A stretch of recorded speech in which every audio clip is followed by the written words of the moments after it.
Third down, 5 to go from midfield. Young in the gun, Hubbard right hip. Here's the snap, here's the blitz. Bryce throws downfield, Thielen adjusting and brings it in with one hand at the 34 of Tampa Bay. A spectacular catch by Adam Thielen. Adam Thielen wasn't supposed to make it. No FBS scholarship, no combine invite, undrafted. Then he became one of the best wide receivers in the NFL. Not by chance, but by grinding through every single level of football.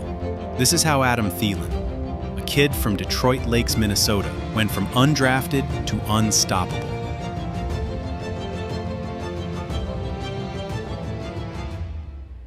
Adam grew up in Detroit Lakes, Minnesota, a small town with a population of about 9,000.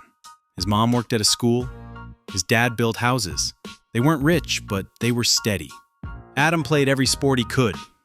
Football in the fall, basketball in the winter, golf in the spring. When he wasn't on the field, he was stacking bricks with his dad or shoveling driveways for neighbors.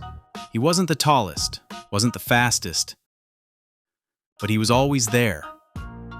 First one in, last one out. He watched Randy Moss every Sunday and told his friends, "I'm going to play for the Vikings one day."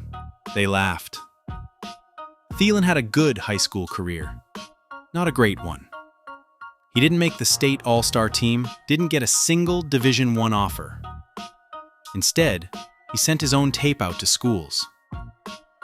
Over 50 emails, only one answer: Minnesota State, Mankato. No scholarship, just an academic grant and a shot to try out. He wasn't even a starter his first 2 years. So what did he do? He lived in the weight room, studied the game, got faster, sharper, more precise. By senior year, he led the team in receptions, yards, and touchdowns. But even then, no one noticed. No agents, no invites, no hype. He was just a name on a D2 stat sheet. Most prospects get flown out to pro days. Thielen? He paid $275 out of pocket to attend a regional combine in Chicago. He trained alone for months, woke up at 5 a.m. to run hills, worked with a local trainer in Minneapolis while working part-time to cover bills. At the combine, he ran a 4.45, crushed the agility drills, put up NFL-level numbers across the board. But here's the thing. There were no big-name scouts watching. One guy with the Vikings noticed and said, "Let's bring him in for rookie minicamp just to see what he's got." That was all he needed. Minicamp wasn't just football, it was survival. He wasn't just trying to make the team, he was trying to make the bottom of the depth chart. He showed up early, stayed late, ran every route like it was 4th and goal. During film sessions, he sat front row, took notes, asked questions. He didn't make the roster in 2013, but they offered him a practice squad spot. He took it. No hesitation. And for an entire year, he helped the real team prepare for games, while barely getting paid. Most guys fade out after that. Thielen doubled down. In 2014, he made the active roster, but not as a receiver, as a special teamer.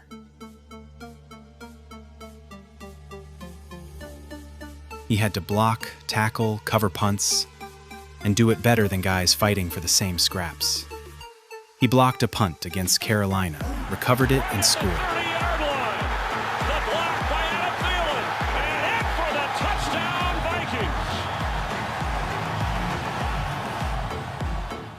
That was his moment. But it didn't guarantee anything, so he kept grinding. In practice, he ran scout team routes so precise that cornerbacks started asking for reps with him instead of against him. By 2016, the coaches couldn't ignore it. He earned a spot in the rotation. And that year, he dropped 202 yards and 2 touchdowns.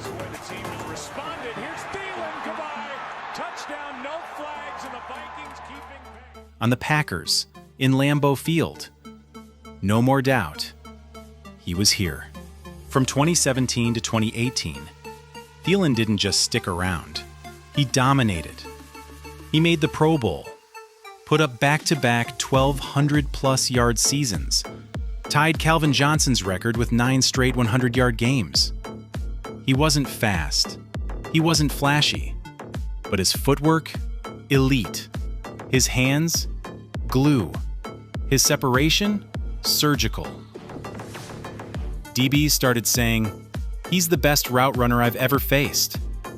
That's not hype. That's respect. In 2019, he got hurt. A hamstring injury that lingered all season.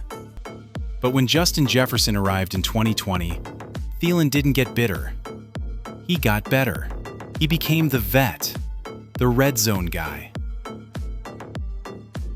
the leader in the locker room. He caught 14 touchdowns that year, a career high, and still made clutch plays every week.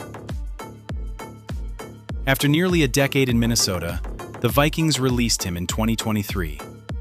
Cap space, age, rebuild. It happens. During the 2023 offseason, Carolina called. And at 33 years old, with a rookie quarterback and a bottom 5 offense, Thielen still posted 1,014 yards on 103 targets and led the team in everything. He wasn't there to chase stats. He was there to stabilize a broken system, to help Bryce Young survive his rookie year, and to show a new locker room what it looks like to be a pro. Now it's 2025. Thielen's 34, entering year 12. And quietly, he's thinking this might be the last ride. He hasn't said it publicly, but he knows what his body feels. He knows what the game demands. Still, he trained harder than ever this offseason. Still wants to help the Panthers rebuild into something real. If this is the end, he wants it to matter. He wants to leave with nothing left in the tank. Adam Thielen's career is the definition of earned. No shortcuts, no silver spoon, no hype machine. Just years of showing up, of doing the work, of proving everyone wrong, again and again. He never needed the cameras. He just needed a shot. And now, over 600 catches, more than 8,000 yards, dozens of touchdowns, and a legacy that can't be measured by draft position. Adam Thielen proved one thing above all else. Work beats hype every time. Guys make fun around the league, say like the white receivers, like the top wide receivers. I think he's one of the top receivers, period. Adam Thielen, I'm like, man, this little white boy ain't finna do me like that. I think what really makes him great is the catches that he makes when someone is on him. He's not dropping the ball, man. Like, what else is there to talk about? He's always open, he's not dropping the ball. That's a top 100 receiver. Yeah, Adam Thielen is legit, man.